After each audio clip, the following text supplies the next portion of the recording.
It was a tragedy felt around the world. A C-5 plane carrying more than 300 people, many children, had a door latch malfunction, causing it to crash into a rice paddy just days after the fall of Saigon.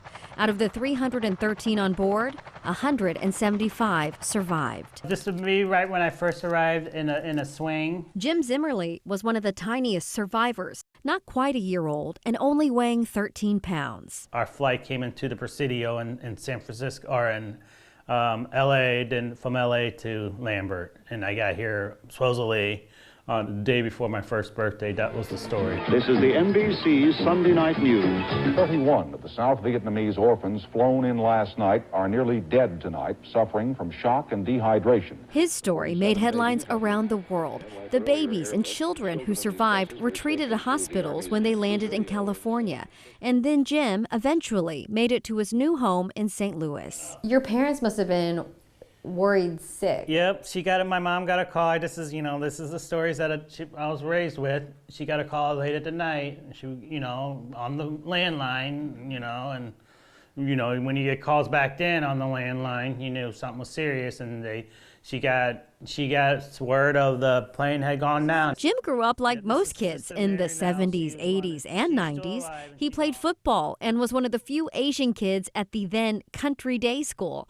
But his mom, Wanda, always had a special place for his first country. This is from Vietnam. She kept in touch with other adoptive families and other crash survivors. They stuck together through medical and legal challenges. But mostly, it gave Jim a sense of confidence and belonging. And I've been lifelong friends with other adopted kids and other plane crash survivors too, so because we're all connected. Jim eventually went back to Vietnam with his mom and sister Melissa.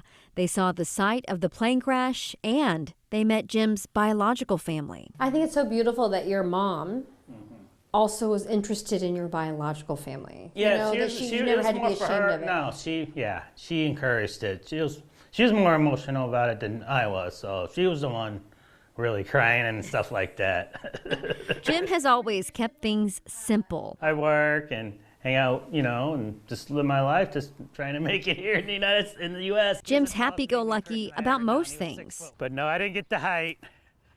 In America, it's a tough town. He's a guy who can laugh at the small things and finds the extraordinary in the ordinary.